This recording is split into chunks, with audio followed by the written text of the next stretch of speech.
Welcome to another exciting episode of the NIDS View, a weekly show of the National Institute for Deterrence Studies, where we are advancing peace, promoting stability, and helping you to think deterrence. Each week we will discuss and analyze a recent topic and provide insight to how it affects our national deterrence. The view of the hosts and guests are their own. We hope you enjoy the show. Welcome to another engaging edition of the NIDS View, the weekly program of the National Institute for Deterrence Studies, and we're here to advance peace, promote stability, and help you to think deterrence. I'm Jim Petrosky, president and co-founder of NIDS, and I'm joined today by Vice President for Education of NIDS, the always informative and never shy Curtis McGiffin. Say hello, Curtis. Hello, Curtis.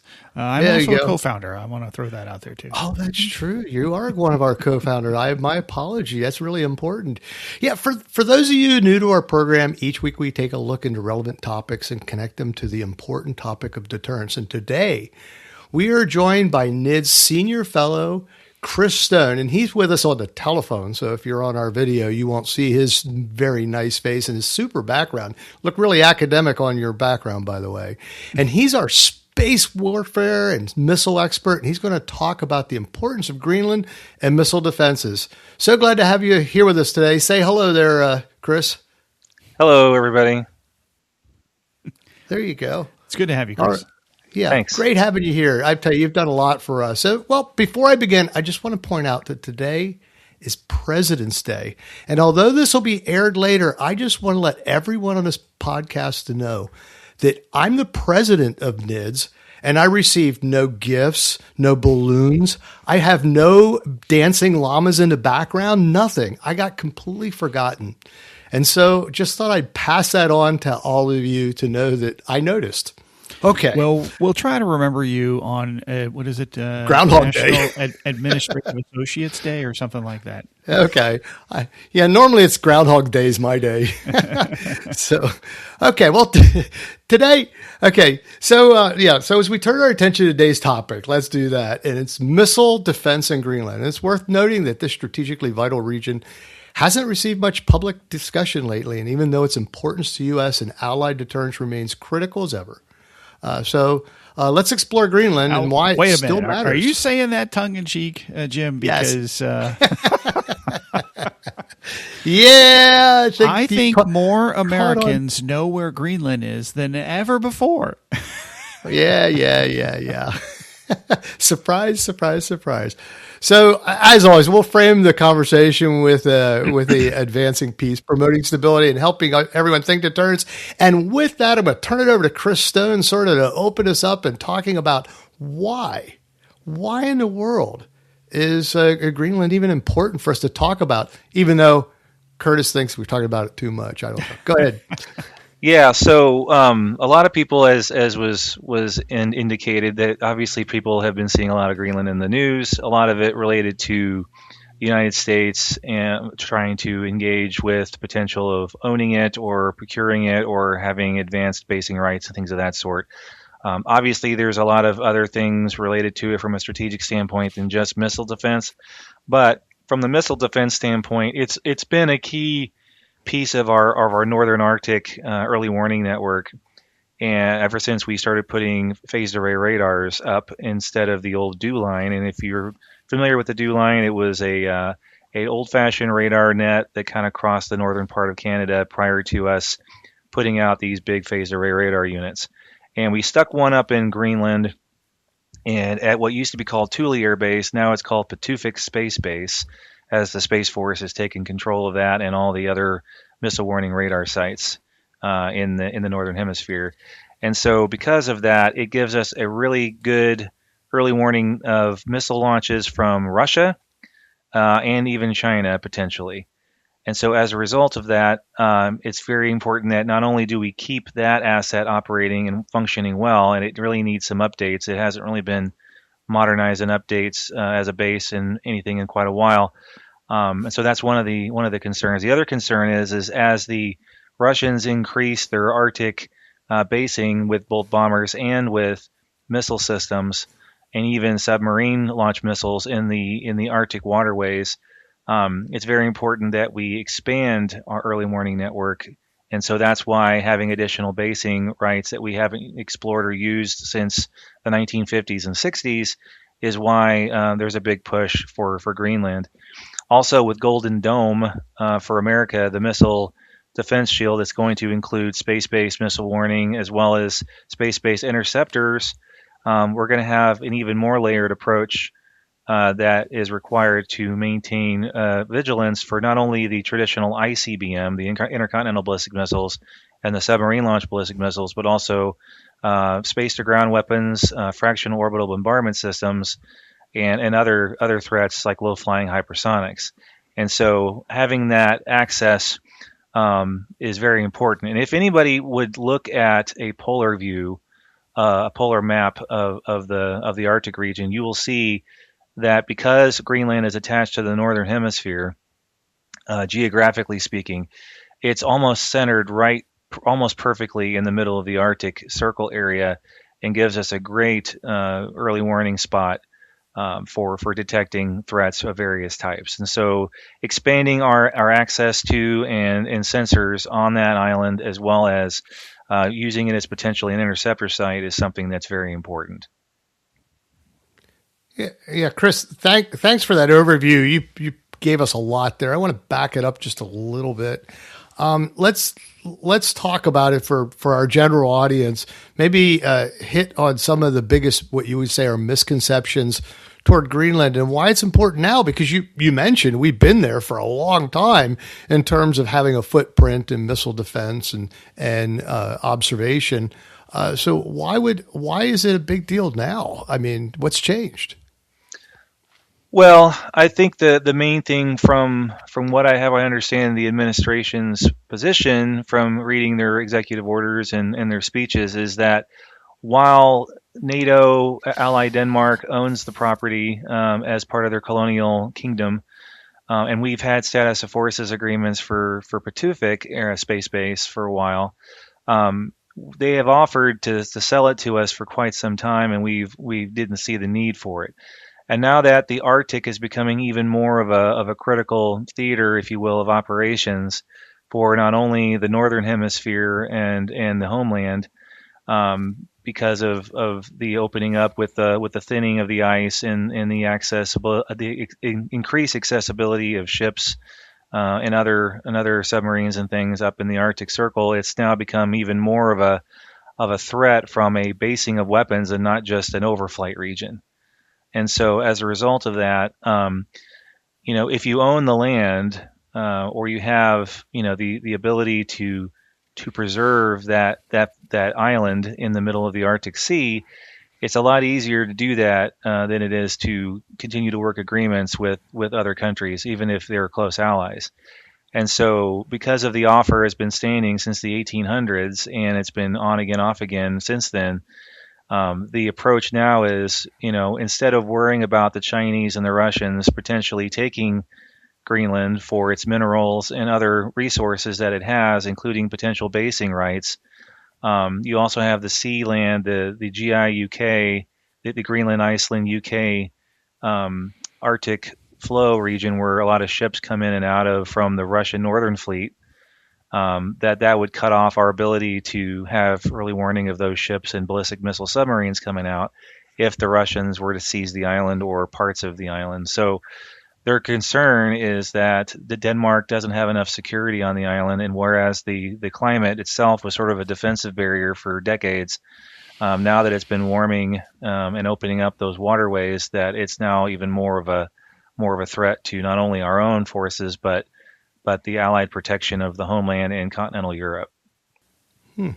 Okay, yeah, very good. I appreciate that. Curtis, you have any input you want to provide? I've sort of cut you off there earlier. Well, yeah, I guess a couple things. I co-authored a piece with Kirk Fancher, came out on the 6th of February on globalsecurityreview.com called, it's on Greenland. And I thought I had the article in front of me, and I don't.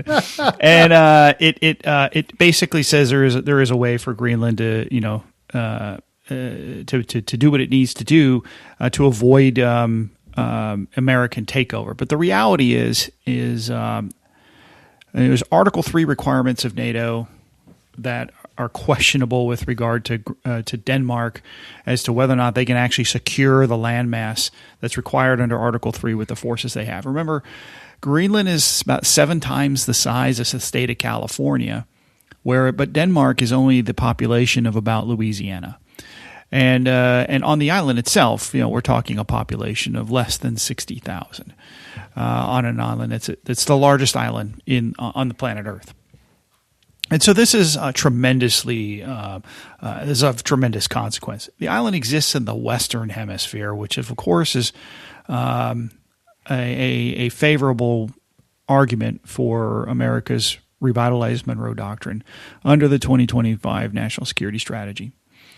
So all these things play a role here. Now, many people will try to tell us that, well, Greenland is part of Denmark. Denmark's part of NATO. Therefore, Greenland is part of NATO, and the U.S. already has unfettered access to Greenland. But the reality is slightly different.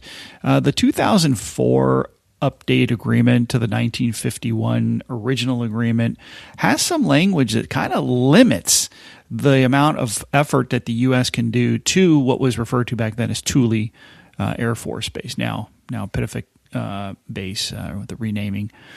And so there's some question there. And then the reality is that this really comes down to sovereignty with regard to whether or not we're going to invest tens of billions, hundreds of billions of dollars in technology onto a leased space. A lease, a contract that can be canceled at any time when some government changes, not tomorrow, but 5 years from now, 10 years from now, 50 years from now. Who's running NATO? Does NATO even exist? And what happens to all of this capability that's now all of a sudden wakes up in a country that no longer wants to honor the lease? And so that is really what it comes down to, in my opinion, is that sovereignty is key. And no matter how good you think your contract or your lease is, it is always conditional and will always only be fulfilled when the party is willing to honor that contract. And of course, we're not in a perfect world, so that is a big challenge. But the thing I want to ask, I guess, state first, to Chris's great point, the geography of Greenland is in such that the majority of the missile flight paths from all of them from Russia, and 2/3 of the missile flight paths from the 3 new missile fields in China fly either right over or very close to Greenland, which makes Greenland a very, very good site for interceptors, offensive, if you will, offensive defensive systems, which do not exist. And we really have no idea how Denmark and Greenland would take to these kinds of interceptors being based on their territory.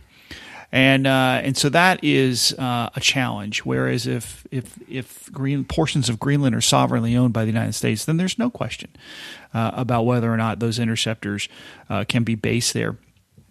So I think this is a big challenge in that regard, and I think sort of the crux of what we're talking about here. And then I think, and I hope we talk about here, is the immense size of what Golden Dome may have to be in order for it to really be meaningful in any deterrent value. And I think that is where the debate is yet to happen. And I'm eager to do that in the next part of this. Yeah, Chris, do you have any, since you have a lot more insight into the missile defense aspects and our capabilities, with what you know, what do you say about this whole concept of the Golden Dome being expanded through Greenland? Is it going to be sufficient, or do we need to do even more than that? I mean, this is just one step of this that we're looking at, but I don't think Greenland's everything. What do you think about that?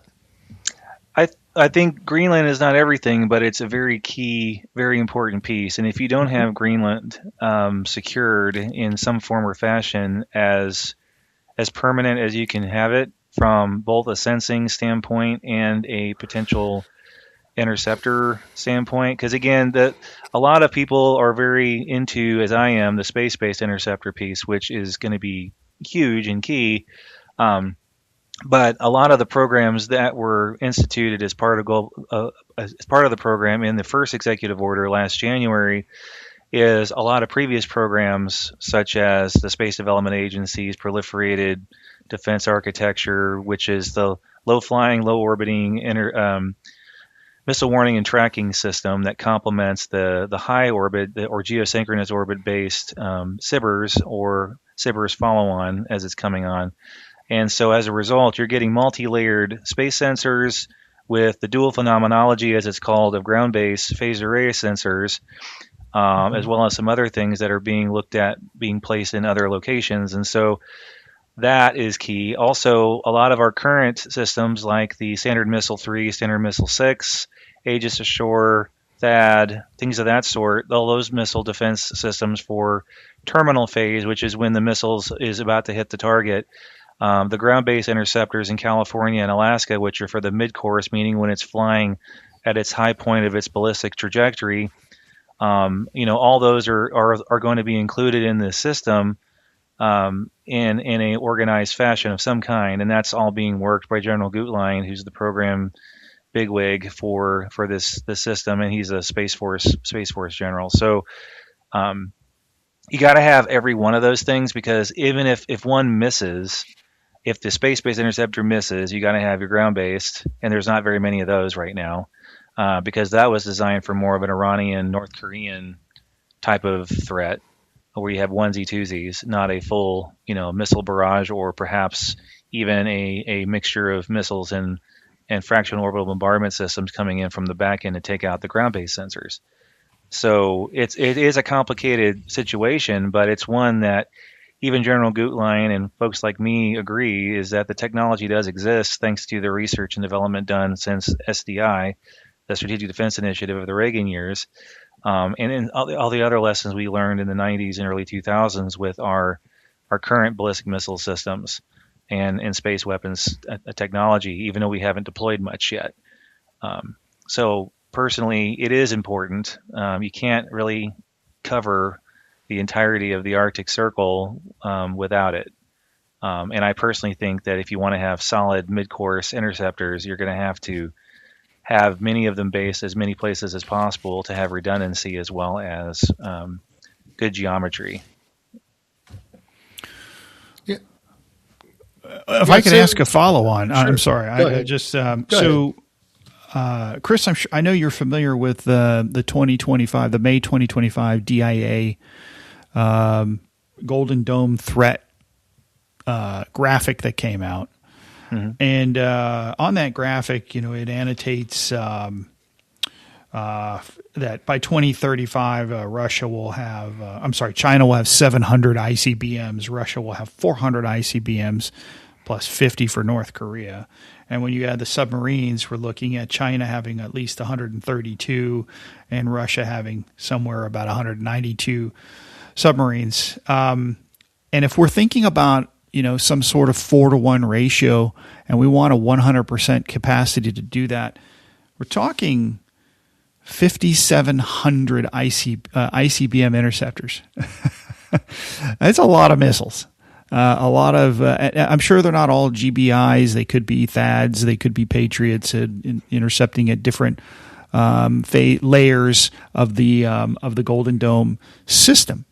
But to me, obviously you could put a few more in Alaska. You could put a lot in Greenland. I'm not expecting Canada to be willing to host any of these systems, given the current political climate. And there's some talk that all of this could be done out of Fort Drum, New York, which I think is geographically too far south. It would definitely be capable of intercepting any attack on the East Coast coming from the southerly approaches or the easterly approaches. But I'm interested in your thoughts on those numbers. I mean, is this something that's realistic? Is this a fight worth having? Yeah, well, and you're also leaving out the possibility of if they MIRV or MARV them in addition to the numbers That's of the correct. missiles I'm just themselves. Talking about the missile systems, right? The missiles themselves. So one thing that I've mentioned in other podcasts and other articles and things is that a lot of people who are skeptical on Golden Dome are thinking about it from a 1980s perspective because that's the only information that they really have because the Golden Dome hasn't really released a whole lot of its architectural planning. Mm-hmm. And so a lot of this is all speculative. But from a guy who's worked in the space and missile world, there are a lot of other ways to potentially take out large masses of incomings without a missile per missile kind of an approach. The missile per missile is probably good for when you've thinned it out a little bit with the space-based system, and then you have your ground-based, mid-course, and then you've got your other little things for various types for your terminal intercept. So the idea is be as innovative as you can on the space front, and there are already commercial companies that are coming up with cost-effective ways of launching things into orbit that can at various altitudes and various types of planes that can cover the important parts of the Earth, such as the homeland and even Canada, whether they support it or not. We would still, part of North American NORAD agreement is that's going to be covered too. Is that there are ways to do this now, and with the cost of launch coming way down, and companies like SpaceX launching upwards of 20 to 50 vehicles at a time. Like SpaceX launched 2 rockets in the last 24 hours, each of them carrying 26 each, one from the East Coast, one from the West Coast, and they launched it within 24 hours of each other. So the fact that that's even feasible and cheap kind of defeats some of that cost argument of, good Lord, that's a lot of missiles. How are we going to get every single one of them through or prevent them from getting through? And while that's a challenge, there are lots of concepts that have been around a while that might be modified and updated. And I know there have already been some RFIs and RFPs let to these commercial space companies to show how they would work from a low orbiting intercept to a high orbiting intercept. And again, a lot of these threats that we're dealing with now, in addition to the standard high ballistics, are the low flying ballistics like the Topol M the Russians have that were purposely designed to supposedly defeat a GBI because of the intercept altitude design.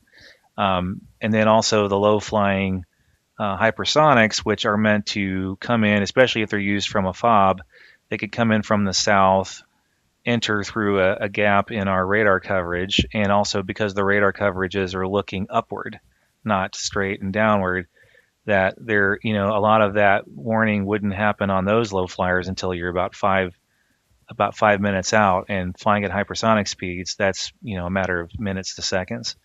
So it's challenging, but I think that there's enough technological advancement and a lot of lower costs in launch that we could do a coverage of the Earth to get intercept rates into a realistic standpoint or condition. Okay. Will it be perfect? Probably not immediately, and that's why I think the most recent executive order on the program talked about, instead of having it fully deployed by 2028, it's now having demonstrations by 2028. Mm-hmm. Either way, I think it's possible. Yeah, Chris, and I think your comment about it's not perfect. I think too often people think we have to be perfect, and that's the problem with minimal deterrence and minimal manning, minimal everything, is that no system is perfect. So you've got to have backup, you've got to have redundancy, you got to have secondary systems. And, so Greenland isn't all everything. It's a part of a system of systems that are designed, of course, to act in our defense. But defense is not deterrence. How does building a bigger footprint in Greenland advance our deterrent aspect? Well, I would say if you don't have the ability to see what's coming, then the negation of surprise attack in the minds of the launcher, the enemy attacking adversary, is minimalized. So if they know that there's a big honking gap over the Arctic Circle that they can exploit, and we can't see until it gets within, range of the Cape Cod or Beale radar systems, then we've already lost our early warning has been cut down to minutes from half hour to a little bit more than half an hour.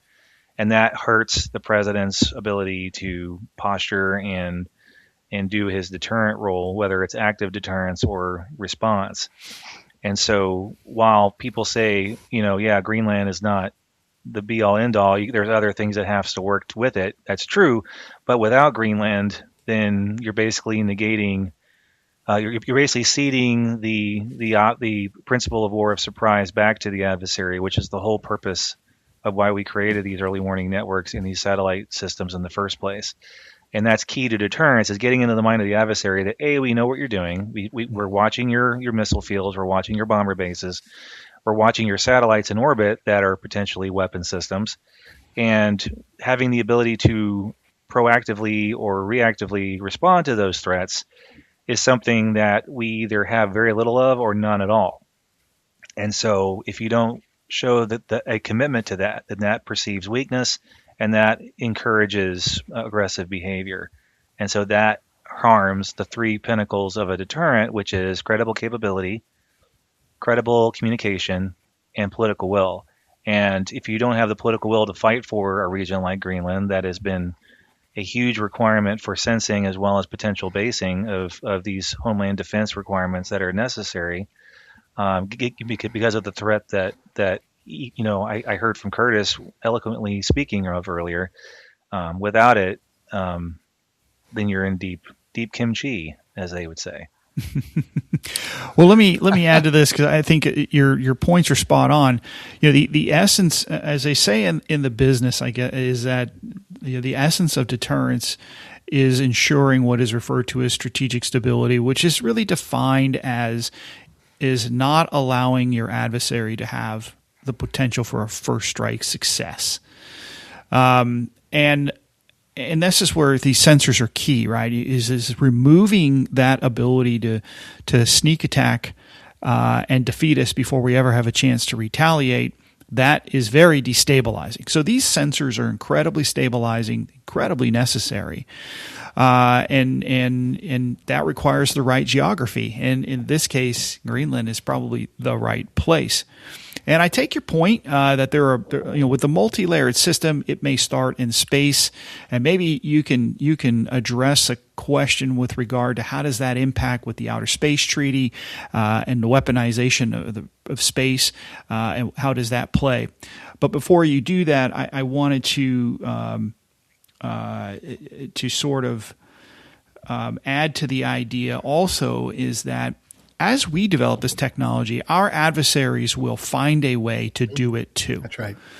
So what we also have to be thinking about, and I've heard zero discussion on this, and that is that as we mature, however it becomes, Golden Dome, we have to ensure that how are we going to be able to beat the Red Dome that China and Russia are going to build to answer our Golden Dome?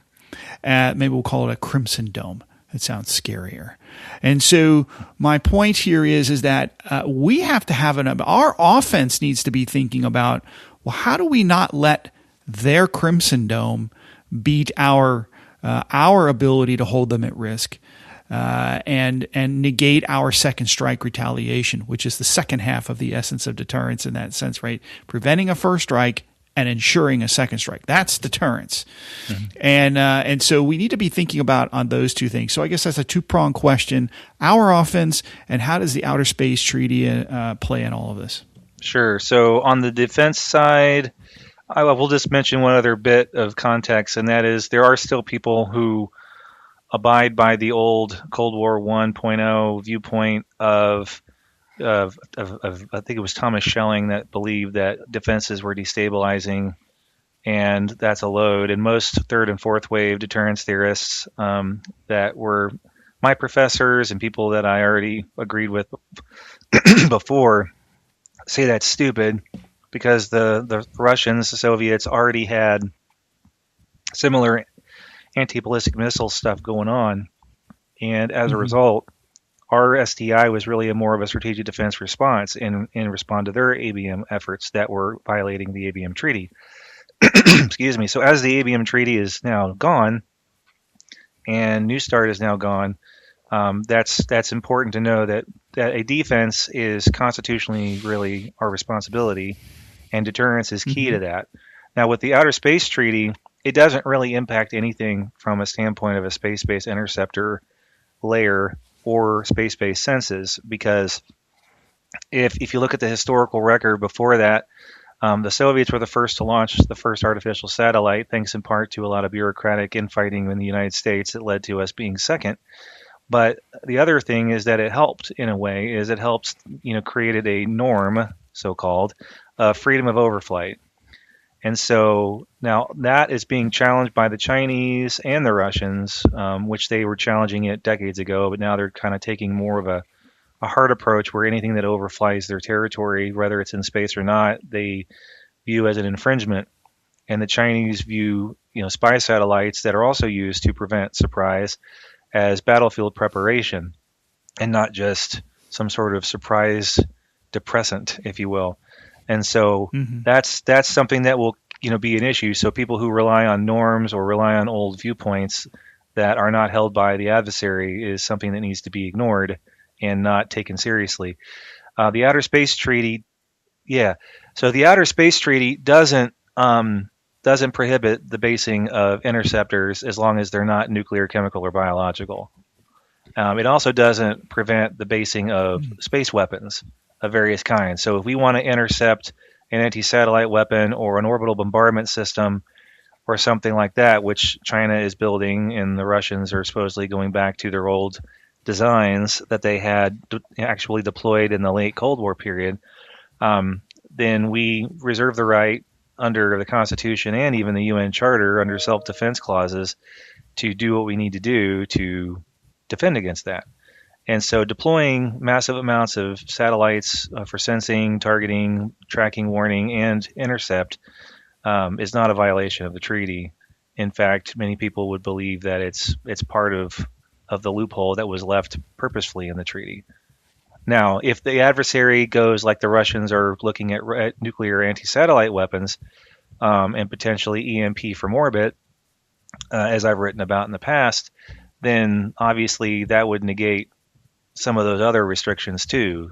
If they're placing a nuke above you and you don't have the ability to negate it, either from in space or from the Earth, then that's not really doing your job as a defense or deterrent minded military.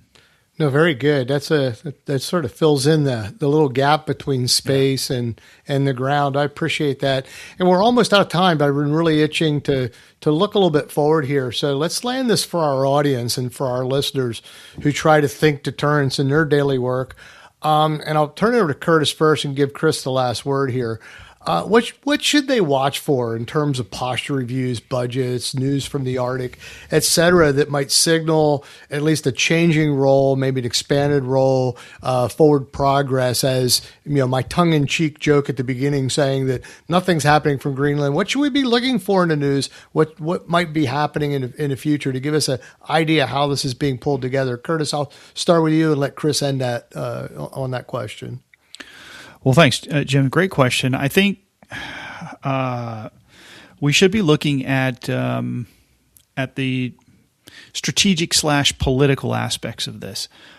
I agree with Chris in the sense that the technology is there. The science is easy, right? The politics is hard.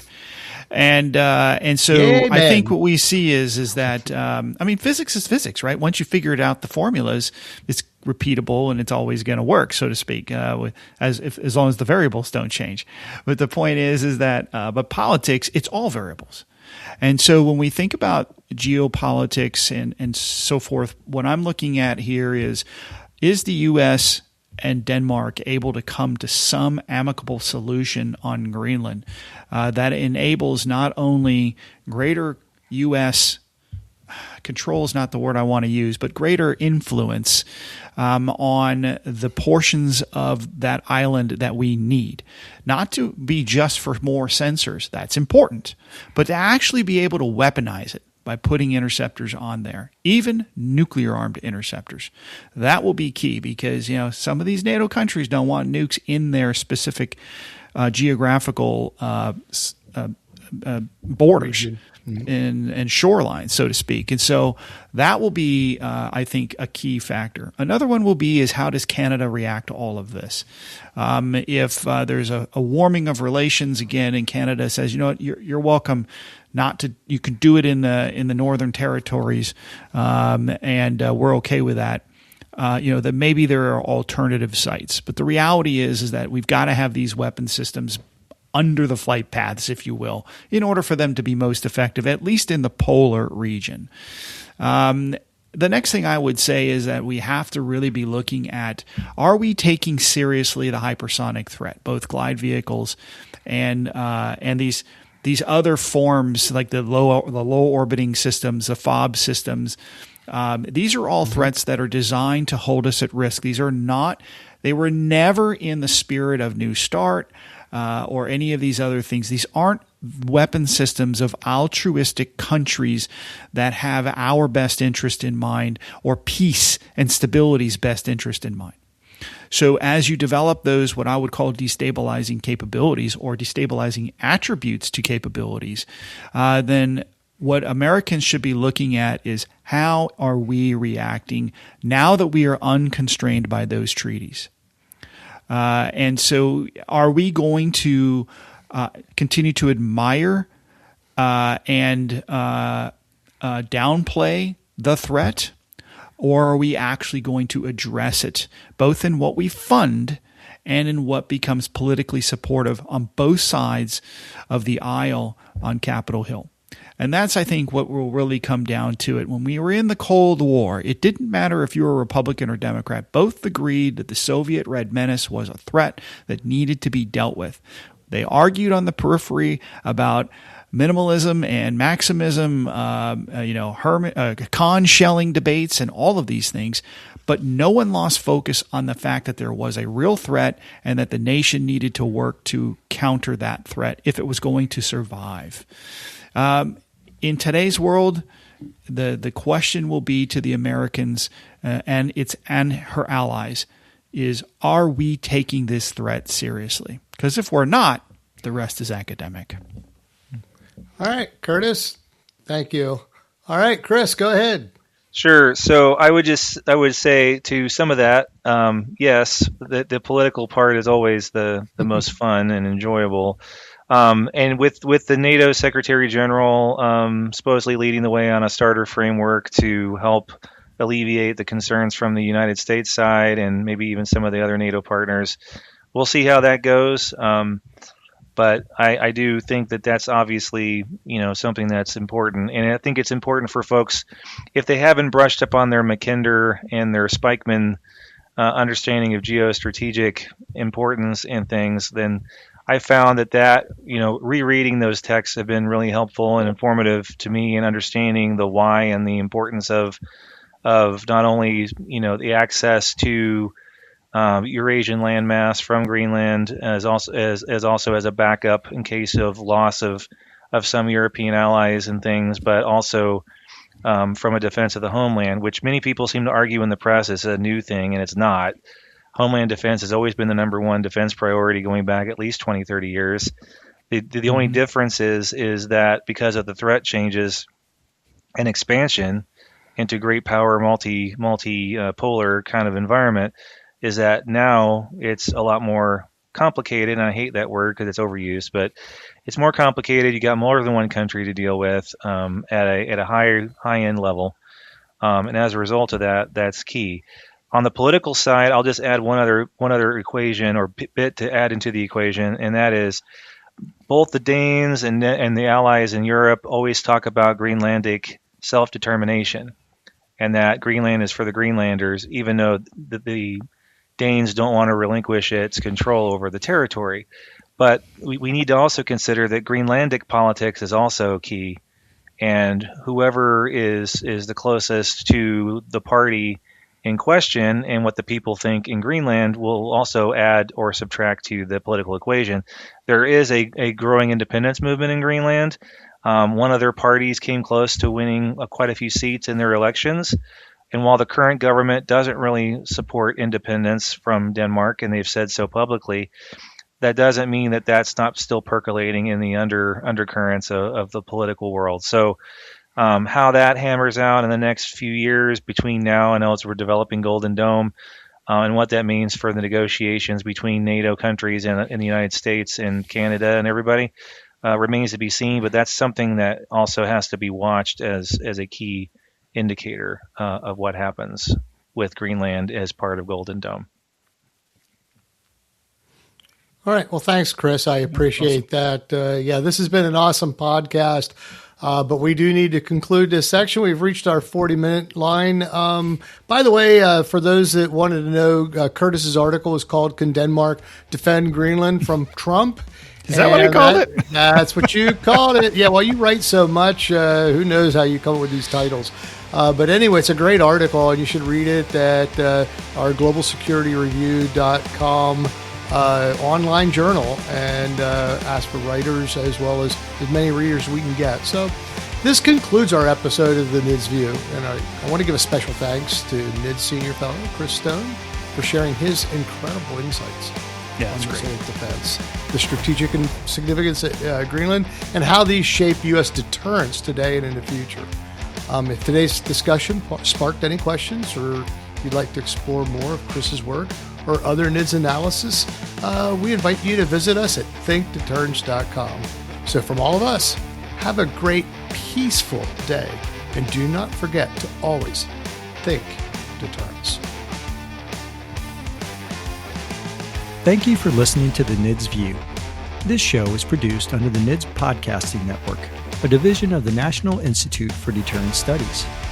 NIDS is a 501c3 organization dependent upon donations to provide this podcast and bring about awareness of the peacekeeping value of U.S. strength and our national deterrence. You can catch all of our podcasts or provide feedback at thinkdeterrence.com.